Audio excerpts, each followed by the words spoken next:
Magandang hapon po mga kababayan and welcome to another live episode of Immigration at Iba Pa kung saan tatalakayin natin ang inyong mga katanungan about immigration matters, family law, and other legal matters here in Canada. Ako po si Jean and of course kasama natin ang ating favorite Filipino-Canadian lawyer, si Attorney Jake Aguilar.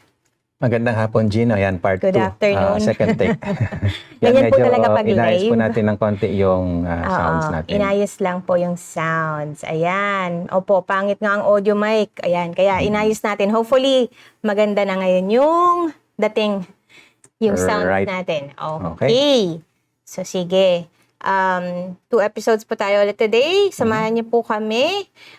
Before anything else, sige, magbibigay muna tayo ng updates. Walang draw. Walang draw. For this week, for express entry or any other pathway nomination. Yeah, wala po. But, meron tayong nakuhang information.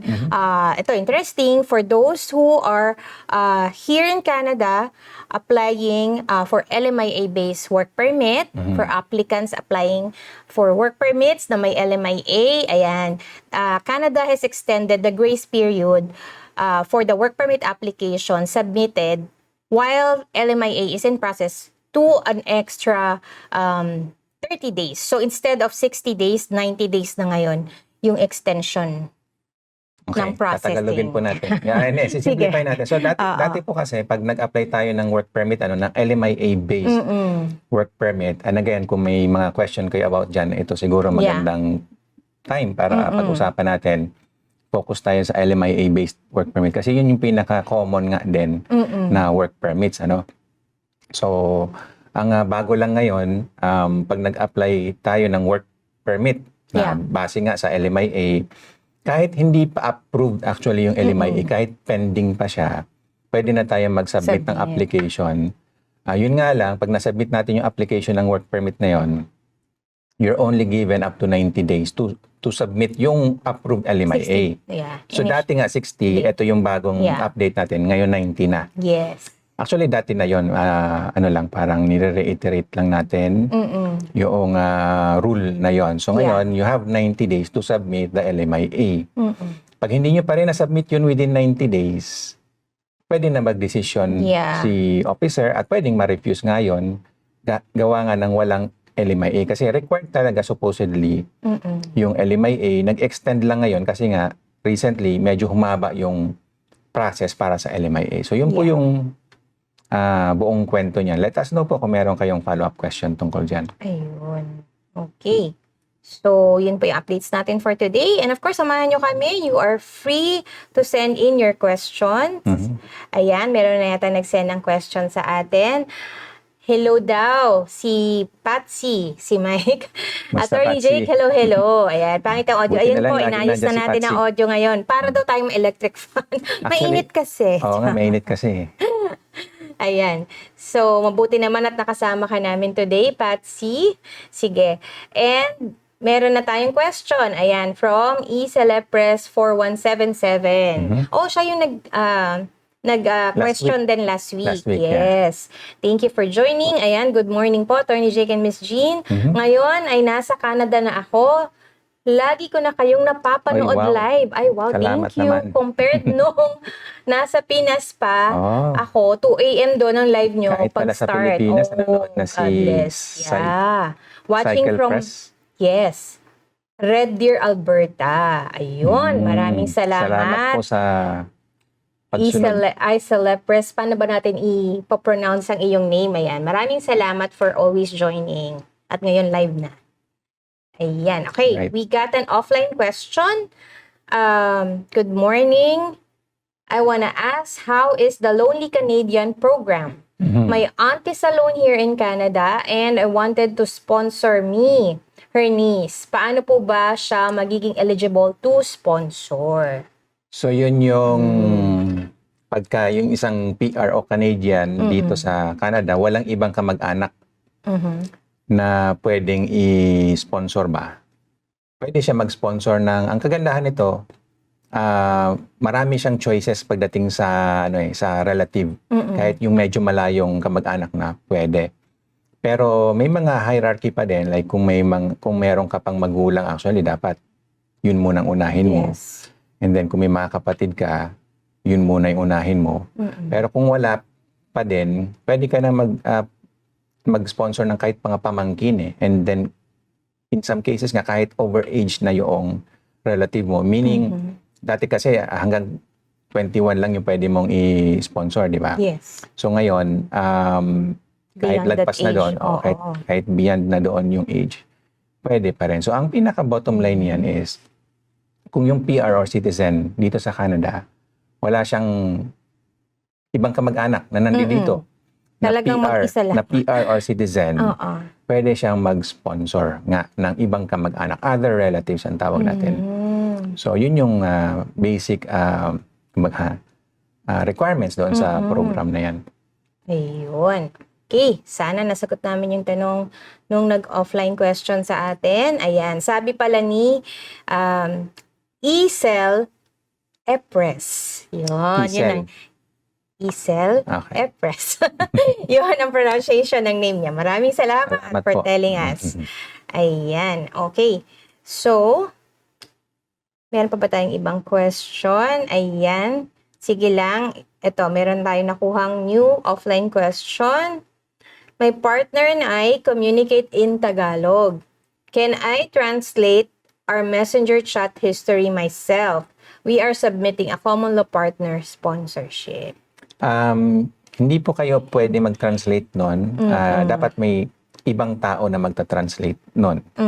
Kasi kung kayo, pwedeng bias, di ba? Pwedeng Yes. yung bagu-baguhin, depende sa kung anong gusto nyo, yun nga. So, para ma-prevent yun, dapat ibang tao yung magta-translate. Hindi naman kailangan like certified yung nagta-translate, pero dapat May affidavit. may affidavit siya na sinasabi niya na marunong siya dun sa salitang tina-translate niya. And it can, in addition to that, it shouldn't be any family or relative. Para po mas credible, yun nga. So, ibig sabihin, unbiased kung sino man yung nagta-translate nun. Wala Walang siyang bias. bias. Kumbaga, kung ano talaga yung nakalagay doon, yun talaga yung translation. Kasi as you know, mahirap mag-translate, di ba? Maraming pwedeng option din eh. Ayun. Okay, maraming salamat po sa nagtanong ng offline question na yan.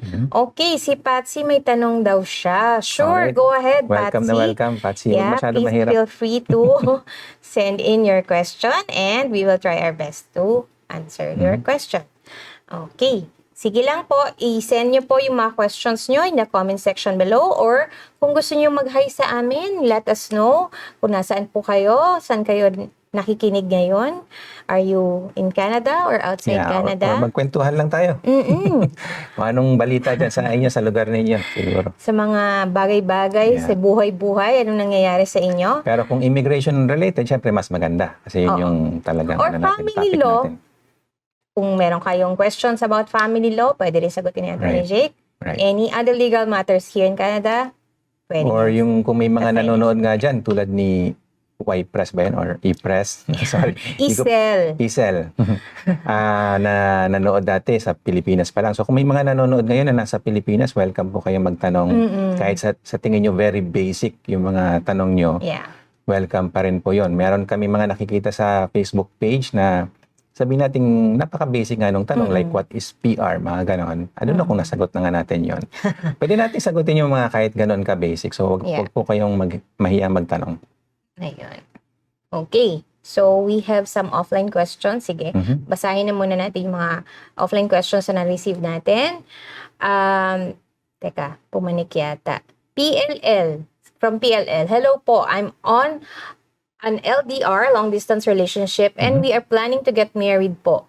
Divorced na po siya at ako naman po ay single. And we are in a relationship for 9 years. Pwede na po ba kaming magpakasal kasi po divorced na siya sa unang partner niya? Attorney, may pag-asa pa po bang mas spousal sponsor ko po siya? Salamat po. God bless. Well, it seems like it kasi nga divorced naman yung partner niyan. Tapos siya naman single, tama ba? Yes. So yung isang party single, so definitely pwede siyang pakasal. Yung isa naman divorced na, so yun din yun, parang single na nga din, pwedeng magpakasal ulit. make sure lang na yung divorce na yun is somehow recognized sa Philippines or kung saan man kayo magpapakasal, di ba? Kasi nga sa Philippines walang divorce law, so maaaring hindi recognize yun, but you can rin siguro determine it's a little bit more complicated lalo kung yung na-divorce ay Filipino, so may possibility na hindi recognize yung divorce niya. But anyway, assuming na recognize yung divorce niya, pwede na sila magpakasal, and then after nila magpakasal, spousal sponsorship naman. Ayun. And then lagi nating itong ina-add na dapat genuine yung relationship. So anyway, 9 years of long distance relationship, mukha namang genuine kung gano'n, di ba? Pero syempre, you still have to prove it. Dapat may proof pa rin kayo na genuine yung relationship. Meron kayong enough Yeah, proof. hindi enough na sasabihin nyo lang na yes, we've been together for 9 years, ganyan. So dapat may other proof. evidence to corroborate nga yung kung ano man yung sinasabi nyo. Ayun. Okay, maraming salamat PLL for that question. Ayan na si Patsy. Ayan na. Sige, basahin natin ang question ni Patsy. TFW yung main applicant, namatay. Yung asawa at anak andito pa, minor yung bata. Yung main applicant namatay sa ospital due to malalang sakit. Matagal din sa hospital, more than 8 months in and out. Nag-apply ng humanitarian pero ngayon patay na yung main applicant. Pwede po bang ilipat sa asawa yung application at anong chances ng ganitong case? So usually, pag wala na yung principal applicant, wala na yung buong application na yon, pwede namang mag-apply separately yung kung sino man yung gusto sa kanila mag-apply ng HNC. Pero itong lagi natin sinasabi sa HNC, last recourse talaga dapat yun. Kasi nga, bukod sa mahaba yung waiting time, maliit din yung chance talaga din. Kasi nga, halos lahat doon nag-a-apply sa under HNC. And sa dami nga din na nag-a-apply, mahaba yung processing time. So bukod sa and in the meantime pala din na nag-apply kayo ng HNC, it doesn't give you any status. So kung wala kayong status sa Canada, filing for HNC doesn't really provide any remedy doon sa part na yon. Ayun. So yun lang, to answer that question directly, pag wala na yung principal, yung buong application na yon, wala na yun, re-refuse na yon or ma-withdraw na yon. Kung sino man sa kanila yung gusto mag-apply pa, that's a separate application na. Ayun. Alright? Okay, Patsy, sana naliwanagan ka sa kasagutan ni Attorney Jake. Okay, if you have follow-up questions, please feel free to send it in. Okay, ayan. So sabi ni Isel, sharing my experience to Kat Molion, yung staff natin na nagsisend ng offline questions. Same po yung ginawa ng partner ko to sponsor me. I translated the conversation, then dinala siya sa attorney para po i-certify. It worked po. Okay. Baka hindi napansin ni officer yun or somehow. Dapat kasi ibang tao as much as possible para nga para mas kapani-paniwala, kumbaga. Kasi kung kayo mismo yung nag-translate nun, maaaring hindi maniwala si officer. But anyway, discretion lagi ni officer yan. Yeah. Whether napansin niya yun or hindi, it's the officer's discretion. So kung somehow naniwala siya doon sa translation mo, well, yun nga, it's up to the officer. Pero the thing is, hindi nga tayo sure na laging lenient yung officer. Di ba? Minsan kasi mahigpit yung officer. So yun dapat yung paghandaan natin. Yung mahigpit na officer para ano man na mangyari, lenient man or mahigpit yung officer na hahawak ng file mo, you should be fine. Yeah. Kumaga, wag tayong umasa na maging lenient yung officer na mag-handle ng application natin. Ayun. Thank you, Isel, for sharing that. Okay. So, maraming pa tayong offline. Okay. Meron tayong, sige, basahin muna natin yung offline question para hindi nakakalito. From AA, pag nag-apply po ba ng common law to common law spousal visa, i-declare po ba sa application ang mga anak sa Pinas? Okay. Kailangan po bang i-attach ang birth certificate nila pag nag-apply? Yes, definitely kailangang i-declare. So, yan yung ano natin lagi sinasabi natin. yung mga dependents nyo, family members nyo, kailangan nyo silang i-declare whether or not kasama sila doon sa pagpunta dito sa Canada, whether accompanying sila or not. They have to be declared and they have to be examined. Yeah. So, pag i-examinin sila, kailangan ng mga documents, even yung mga medical, required din yun. Or kung 18 years old na pataas, maaaring kailangan din ng mga police certificates like NBI. So, kung baga nga po, hindi siya optional na hindi i-declare or what, mandatory na kailangan i-declare or required na i-declare yung family members nyo whether or not sasama sila sa inyo dito sa Canada. Ayun. Okay, so may follow-up question. Aside po dyan, sa mga requirements ng spousal.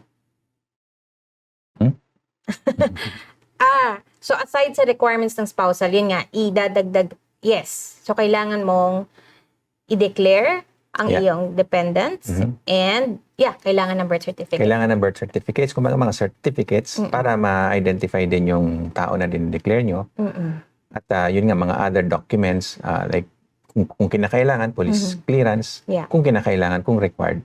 And medical examination. Yes. Okay, maraming salamat AA for that offline question.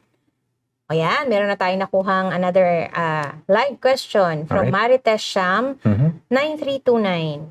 Hi, attorney, good morning. Advice lang po, gusto ko po sana i-continue yung payroll compliance professional, PCP ko. Nasa third module na sana ako. Okay. Take ko siya online. Per module is 3 months. Need secure study permit.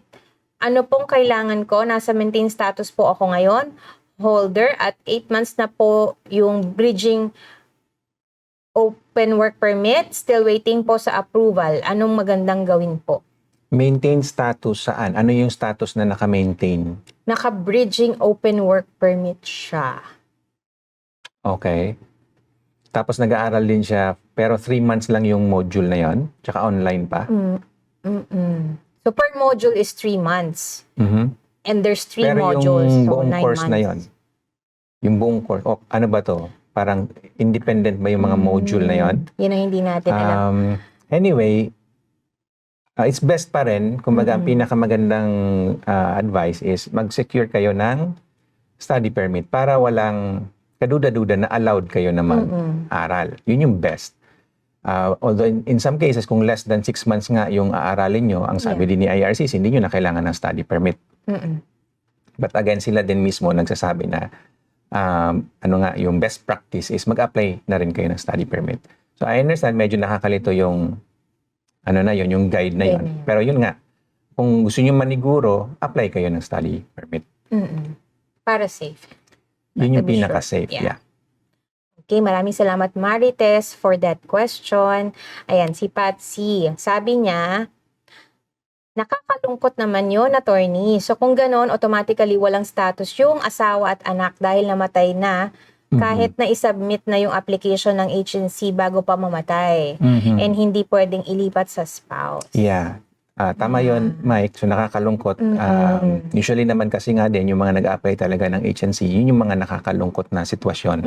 And that's what the HNC is for. Ang, kumbaga, pinaka-shortcut explanation nga niyan, yung nakakaawa na para bang sobra naman pag hindi mo to grinant na gawing PR, nakakaawa masyado. Yun yung nabibigyan ng PR under HNC. Yun yung na-approve, yung sobrang nakakaawa. So, but in some cases nga din, kahit nakakaawa, kung hindi siya sobra-sobra nakakaawa, hindi pa rin. And kumbaga nire-reserve lang din yon sa talagang extreme cases nga. So, in that case, walang status kasi na kino-confer yun eh. Kahit nag-apply kayo ng HNC, it doesn't give you like temporary residence. That doesn't give you any status at all while waiting for the HNC. Yun. Okay, Mike, maraming salamat for that follow-up information. Ayan, we move on. Offline question yata ito. Sir, wala po kaming lease agreement na magkasamang pangalan kasi nasa pangalan lang po ng landlord namin lahat. Ano po ang pwedeng ipa-attach na kapalit? Nag-a-apply po kami ng common law sponsorship. So saan po kayo nakatira?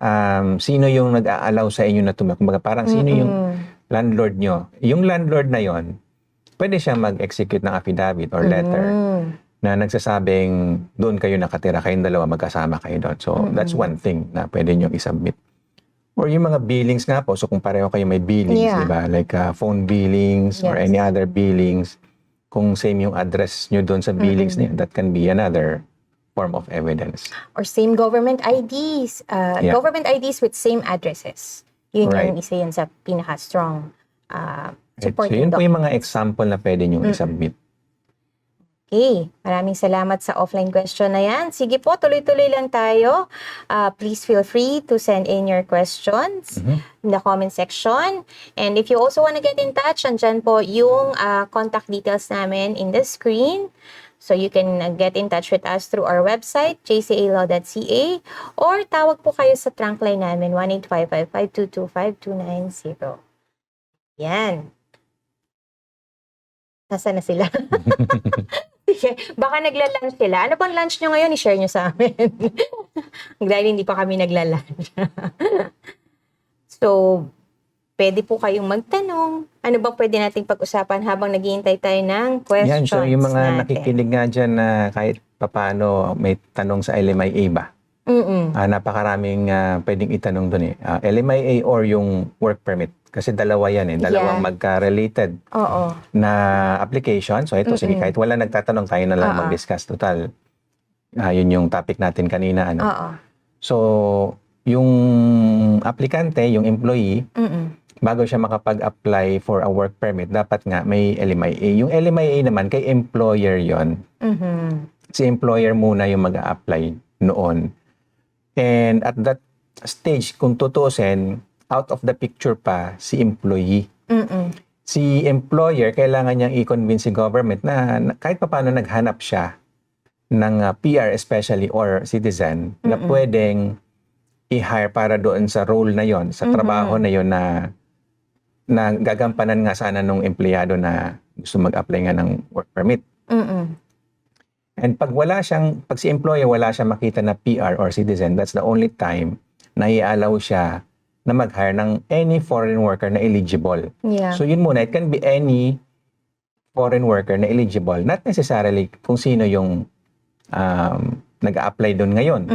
Kasi hindi pa tayo sure kung yung employee na yun eligible nga for that job. So, kumbaga nga po, si LMIA, totally out of the picture muna si worker. It's all for the benefit of the employer para makapag-hire siya ng any eligible foreign worker. So, yun lang po muna. It's not really for that specific person na gustong mag-apply for that particular job. Kasi, we get that all the time. Minsan, ang lumalapit sa atin yung employee. Di ba? Yung employee na gusto mag-apply ng work permit. And then, we inform them na kailangan ng LMIA muna. Pero pag in-applyan nga ng LMIA, it doesn't mean na itong LMIA na ito ay para sa kanya specifically. Hindi para sa kanya yon, para sa any foreign worker na eligible for that particular job. So yun lang po yun, para lang ma-clarify. And yun, para sa kadagdag kaalaman nga ng mga gusto mag-apply ng work permit under an LMIA. Ayun. Okay. So, sana naliwanagan kayo about the LMIA application process. Ayan, may mga offline questions tayong na-receive. What happens if our spousal application gets refused due to doubts on the genuineness of our relationship? Can we appeal or do we have to start over? Magandang tanong yan. So, appeal versus reapplication, kumbaga. And usually, ang instinct is to appeal it. Diba? Pero, in most cases, ang mas magandang option dyan is to reapply. Kasi yung appeal, in many cases nga, hindi siya, mahina yung kaso. Kasi si officer, ang ginagawa niya lang is, kumbaga maghintay at maghintay para i-convince mo na genuine nga yung relationship. So, parang napakadaling sabihin ni officer na hindi siya na-satisfy. And in most cases, okay na yun eh. Wala naman kasi siyang masyadong gagawin talaga. yung burden kasi nga nasa aplikante. It's upon the applicant to convince the officer na genuine yung relationship. So pag sinabi ni officer na hindi siya na-satisfy, that's it. Hanggang ganun lang. So mahirap i-appeal yon kasi yung judge na pwedeng mag-overturn noong decision ng officer, ang sasabihin niya, yung officer ang merong discretion na tinatawag. Siya yung binigyan ng batas na mag-determine nga kung na-meet ng aplikante yung requirements. So, hindi papalitan nung judge yung decision niya para doon sa officer. Igagalang nung judge usually yung decision ng officer. At kung hindi na-satisfy si officer at reasonable naman yon, usually that's it. Kaya nga, in most cases, yung appeal, nagpe-fail yan. Although, for many people, ang iniisip nga natin is yung remedy nito is i-appeala. But in most cases nga po, ang mas magandang option nito is to reapply. Kasi dun sa reapplication, panibagong application na yun. So, pwede ka magdagdag pa. Ibig sabihin nga lang, kulang. Kulang yung evidence mo. So, maghagilap ka pa ng evidence mo para ma-convince mo si officer na genuine talaga yung relationship. So, yun yung pagkakataon mo para magdagdag pa ng additional evidence. So, yun nga po. In most cases, reapplication would be the more appropriate remedy. Okay, maraming salamat for that offline question. Sige, basahin muna natin yung mga online questions na na-receive natin. Babalikan natin isa pang offline question tayong hindi nababasa. So, from Instant Noodle. Oh, si Instant Noodle. Instant Noodle. Siya. Nasa Dubai. Good afternoon, evening po. Curious lang po. I read articles na sinasabi na a great majority of students visa will not be issued a work permit visa even after graduation. Correct me if I'm wrong. So magandang yun, insight.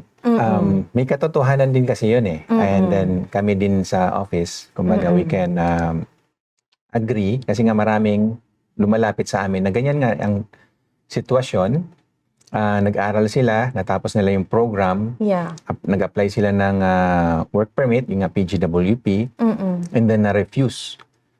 Ang common reason niyan is hindi na-submit yung requirement na English test. And ang isang reason din nun kung bakit nga hindi nasasubmit, doon kasi sa portal, hindi malinaw dati kung saan mo nga i-attach yun or isasubmit nun. Kasi may kakulangan din, sabihin natin, yung si IRCC na wala silang particular na parang slot for the English test. Ngayon, inayos na nila yon, nilagay na nila, pero medyo huli na, kumbaga huli na.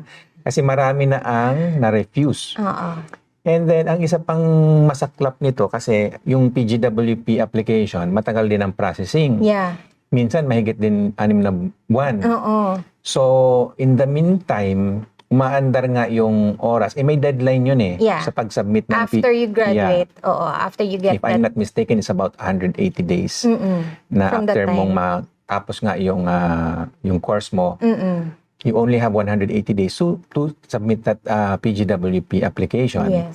Kung nakasubmit ka na noon, so umaandar na yon, naubos na, and na-refuse nga. So pag mag-a-apply ka ulit ng panibago, usually nga, wala na yung time period na yon. So marami pong ganyan din talaga ang nasa ganyang sitwasyon. So tama yung nabasa ni Instant Noodle, na may mga study permit applicants na hindi mabigyan ng work permit. For that particular reason. So, yun yung reason na naiisip ko. And medyo madami nga yun. So, ayun lang. Yun siguro yung dahilan nun. Kung ba't nga hindi makakuha ng work permit yung mga international students. To add on what Attorney Jake said, so check nyo lang din kung DLI institution yung school.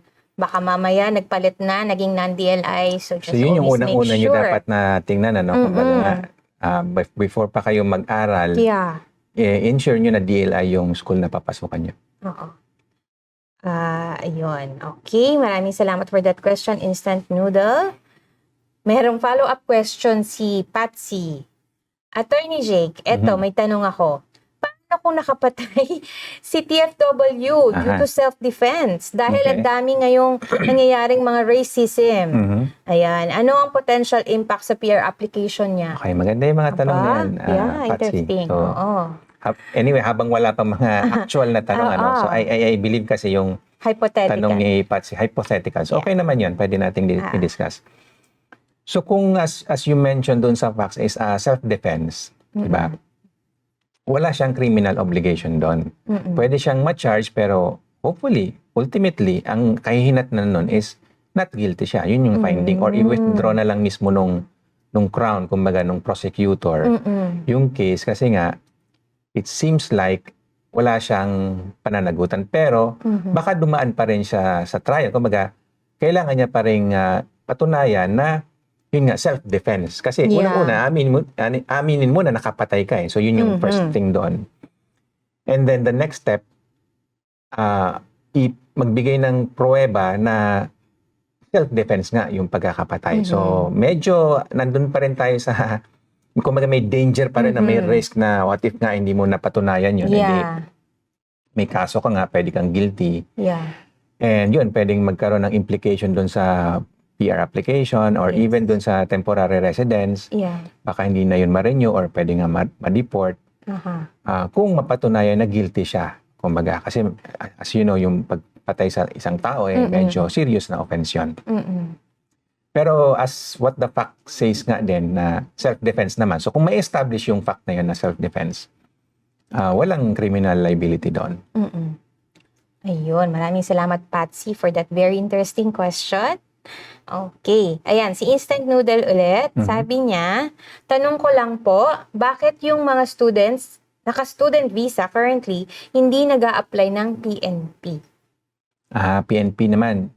So, hindi natin masagot yung part na yan. Kasi medyo hindi related masyado yung student tapos PNP. Kasi anyway, yung sa PNP, anyone can apply for that for as long as na-meet nila yung requirements. And yung mga requirements nga din dyan, usually, job offer, di ba, ng isang employer doon sa province na yon na usually naka-register din sila doon sa program, doon sa PNP program. So, I'm not sure kasi wala tayong data, kung bakit ba mahina or konti lang yung students na nag-apply under that. Maybe it's because it's hard to get an employer. Well, as we discussed before, ang pinaka-flagship nga usually is yung express entry. Yun talaga yung sabihin nating main entry And yun nga lang, as like anything else din naman, highly competitive yung process. So kung hindi tayo competitive doon sa express entry, ang next best natin nga is yung sa mga provincial nominations. Dalawang step yun province muna, ino-nominate ka ng province and then i-endorse yun sa federal government for PR. And ang medyo mahirap nun kasi ititingnan mo isa-isa somehow yung mga provinces, ano ba yung mga trabaho na binibigyan nila ng priority para man-nominate. And in some cases nga, you may have to relocate. Kasi kung ibang province yung ina-eye ninyo at nasa ibang province kayo nakatira, so you may have to consider to relocate. So, sabihin natin din na medyo mahirap din yung process na yun, di ba? So, maybe, yun yung nagdi-discourage din sa mga international students na mag-apply under PNP. Pero kung wala nga kayong ibang choice, sabihin natin ganyan, kung hindi kayo makapasok doon sa express entry, edi yun lang i-consider nyo. So, yun lang. More on general ito, not in particular sa mga international students. Okay, maraming salamat Instant Noodle for that question. Okay, moving on. Ayan, marami na tayong nakuhang online question. Sige, from Rodora Heights 4861. Magandang hapon po, Attorney Jake and Miss Jean. In case po ba na naka-apply ng Bridging Open Work Permit ang isang HSW at na-approve, need pa po ba na maiba ang tier to apply for your spouse na open work permit? Bridging open work permit naman yan, di ba? So, ibig sabihin, you can work for any job, any tier, any NOC. Gusto kasi niya, applyan yung spouse niya ng open work. So, yung work nyo, dapat either tier 0 or 1, yun automatic yun na pwede yung asawa nyo, pwede yung spouse nyo na mag-apply for open work permit. Or kung hindi tier 0 or 1, kasi mataas na level yun, doon kayo sa tier 2 or 3. Pero pag tier 2 or 3, hindi lahat. Kumbaga may specific list yan, naka-post naman yan online. May specific list sila ng NOC na eligible yung spouse nyo mag-apply ng open work permit. And by the way, dapat yung validity ng work permit nyo is more than 16 months para mag-qualify. So yun yung as far as latest, pero all policies can change, pero the last time I checked, kailangan ng 16 months yung validity noong work nyo. At again, either tier 0 or 1 or tier 2 or 3, pero nandun sa list nila. Yeah. So yun yung tanong niya. So, dati siyang HSW, nag-apply ng bridging open work permit. So, dapat yung palitan yung tier niya. Check nyo muna. Yun nga, check nyo. Yung NOC nyo, ano ba yung NOC? Check nyo kung nasa list. Kasi, honestly, I don't really try to memorize that list. Posted online naman yun. And it can always change nga po. So, check nyo doon sa list. Kung nandun yun. Yeah. Kung nandun siya, di okay. You don't have to change kasi nasa list naman. Pero kung wala sa list, edi, signal na yun na you may have to change your NOC, your line of work para mag-qualify si spouse nyo. Maraming salamat, Ms. Rodora, for that question. Okay, we move on to Devon 2876. Hello po, sir and ma'am. Ask ko lang po about one of the requirements for spousal application. About po sa NBI ko, meron po kasi akong old NBI but wrong birth date. Need ko po bang mag-apply ulit ng bago? Ang gandang tanong yan Kasi actually nagpa-process kami ng mga NBI. So, two things. Kung kaya nyo palitan nyo para tama lahat ng information. Di ba? Pero in some cases din, medyo kulang na tayo sa time, kailangan natin submit, ganito, ganyan, di ba?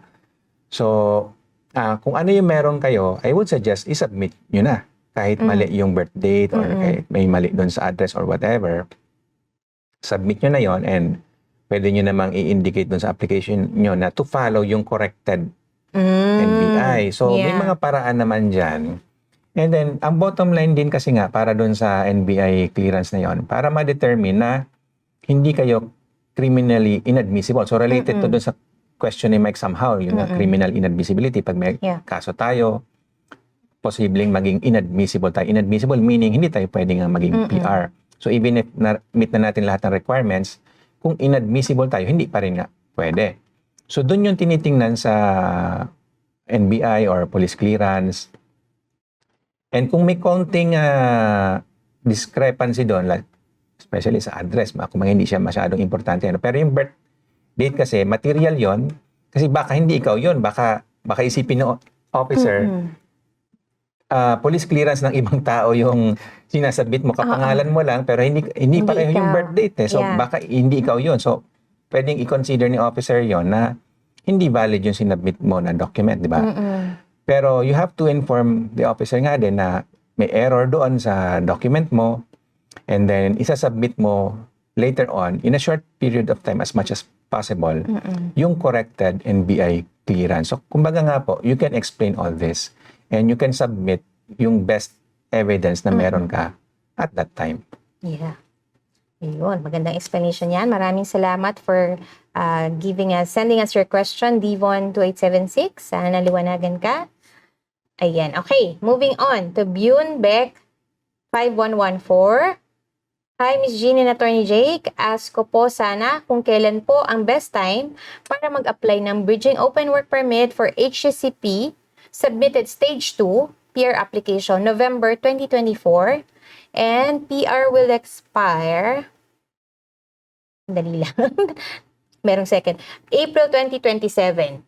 Yun po kasing open work permit ng anak ko na naibigay until January 2027 lang na maybe dahil sa passport expiry niya. Pero July 2027 po yung sa amin po.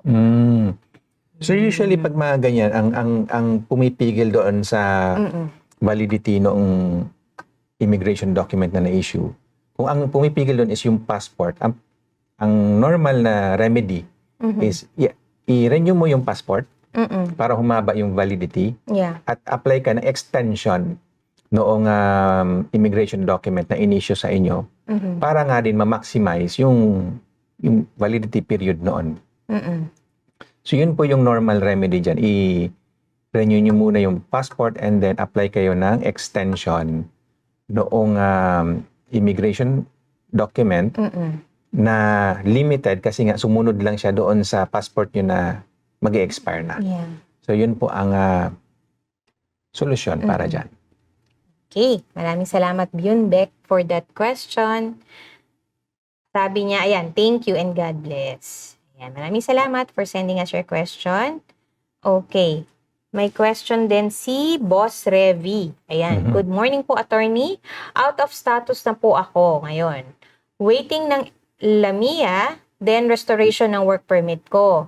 Ask ko lang kung pwede po ba akong mag-apply ng visitor record before matapos po yung 90 days.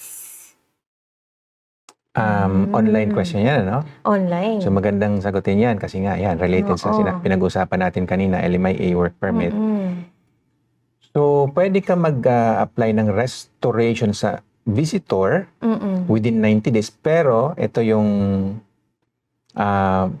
posible maging problem dyan. Kahit ma-issue yung LMIA, baka hindi mo pa rin siya pwedeng applyan ng work permit. Kasi ang requirement ngayon is dapat meron kang work authorization. So hindi pwedeng mag-convert ba from visitor to worker. So unless na kung mag-apply ka ng work permit under doon sa LMIA, nasa restoration period ka pa. So yun. So dapat yung pinapa-restore mo is yung work permit mo, not yung visitor record mo. Pwede nga yung visitor record, pero once na naging visitor ka na, maaaring hindi mo na siya ma-applyan ng work permit yung LMIA. So napakahigpit po ng IRCC tungkol dyan sa ngayon, and hopefully magbago nga yung policy nila, no, at medyo luwagan nila ito. Pero for now po, yun ang existing policy nila. So isa rin po yan sa mga policies na paghigpit ba? Kasi ito, pinag-usapan natin actually last year pa and early this year na may mga policies nga yung IRCC sa ngayon na panghigpit talaga, kumbaga gusto talaga nila magbawas ng mga foreign nationals dito sa Canada. So isa po yan sa mga policies na in place. So yun lang po, just to let you know na pwede kayo mag-apply for restoration ng visitor record nyo. Yun nga lang po, baka hindi nyo na ma-convert yun into work permit later on, even if may LMIA pa kayo. Ayun. Maraming salamat, Boss Revi, for that question. Sana naliwanagan ka. If you have any follow-up question, please feel free to send it in. Okay, moving on to Mrs. Olson 50. May possibility pa rin po bang di ma-approve ang spousal sponsorship inland application kahit may AOR at spousal open work permit na po? Ayun na po yan. Yes. So ang sagot po dyan is yes. So hanggat hindi pa kasi na-finalize yung application, there's always a chance na ma-refuse or hindi ma-approve. There's always that chance. Kasi mahaba-haba pa yan. So yung AOR kasi, proof lang yun na natanggap nila. Nakompleto ba? Kumbaga may checklist yan eh. Yeah. So ibig sabihin, na-meet nyo naman lahat ng kailangan i-submit. Pero hindi pa nila ina-evaluate yon. Kumbaga, kompleto yung application nyo. So that's it. Yun lang naman po ibig sabihin ng AOR. And then yung spousal open work permit, somehow nakita nila, eligible naman. So at least na-process nila ng konti at mukhang eligible naman. Okay, so nag-move forward yung application nyo. Pero yung last stages nga po niyan, yung hindi kayo inadmissible ba? So yung, kaya nandun, yun yung para sa mga police clearance nga at saka yung medical examination para nga ma-determine na hindi kayo inadmissible. Eligible kayo, pero at the same time, hindi kayo inadmissible. So again, mahaba-haba pa yung process. So hanggat hindi pa siya final, there's always a chance na ma-refuse or hindi ma-approve. So, yun lang po. Let me know po kung meron kayong follow-up question doon. Pero yun lang po yung straightforward answer natin dyan. Hindi guarantee na umabot kayo sa eligibility is tuloy-tuloy na yun. Wala pong garantiya dyan. Okay, maraming salamat Mrs. Olson 50 for that question. Ayan, so may follow-up question si Devon 2876. Nag-thank you siya, sabi niya, teka, so pwede po palang to be followed na lang po ang correct NBI ng new NBI po. At meron na po akong NBI form galing po sa Philippine Consulate at naipadala ko sa Pilipinas.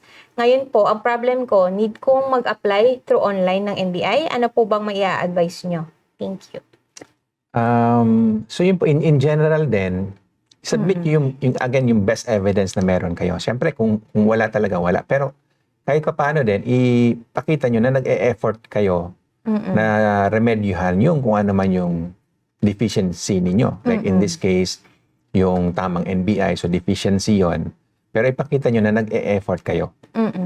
Kasi malaking bagay yon para ma-determine ni officer nga kung dapat ba kayong pagbigyan or what. So yun yung gusto niya makita, nag-e-effort kayo na maitama yung kung ano man yung mali.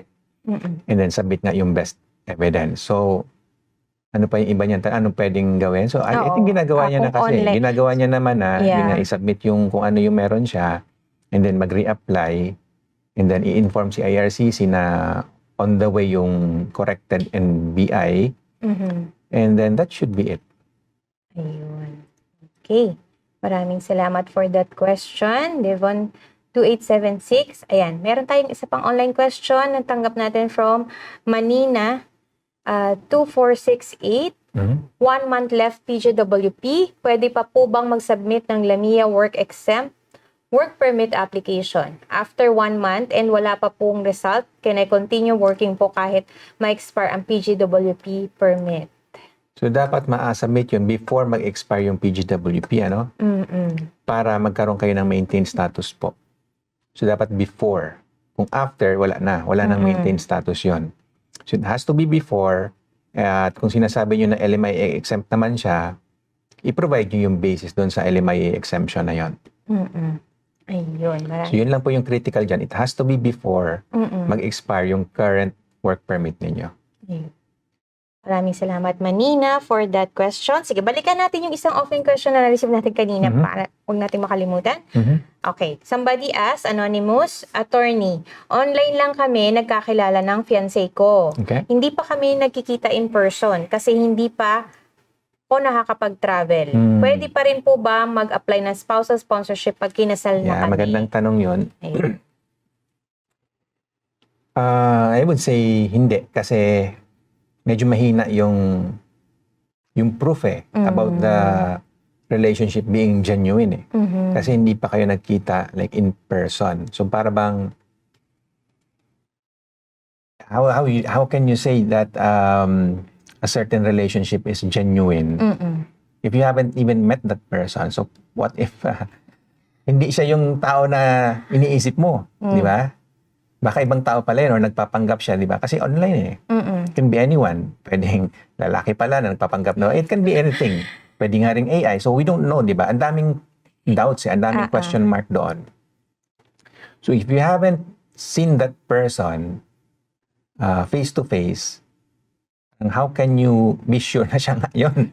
O siya yung karelasyon mo, di ba? So, yun lang. So because of that, na maraming uncertainty, maraming doubts, si officer, ganun din malamang iniisip niya. Like, how can you say na you have a genuine relationship with this person? You haven't even met that person. Pero kahit daw magpakasal na sila. Okay, paano ka magpapakasal kung hindi mo siya nakita? Kung magpakasal sila later on, pwede at least yun. Pwede, yun nga. Kasi syempre, pagpapakasal, by the way, dapat in person yun. May mga nagpapakasal na or may mga jurisdictions na pwedeng magpakasal na remote. May ganun. Pero hindi yun allowed sa like Canada or even sa Philippines. Hindi siya i-recognize ba. So kahit ma-issuehan kayo ng marriage certificate doon, hindi yun i-recognize ng Canada. Okay? So anyway, so at some point dapat you have to meet each other. So yun, kung kinasal kayo at in person yon and then somehow na-cure yung deficiency, okay lang naman kasi na for the longest time, kayo, virtual or remote, online kayo nagkakilala. That's fine. Pero at some point, kailangan nga magkita kayo in person. Yun lang naman. Ayun. Okay, maraming salamat for that offline question kay Anonymous sa nagtanong yan. Ayan, may follow-up question si Manina, 2468. If applied together with spouse, ito siya yung nagtanong kanina ng may 1 month left. Okay. Okay. NOC code po is Tier 1. Magiging maintained status din po ba siya? Thank you po. Applyan nyo rin siya syempre, no?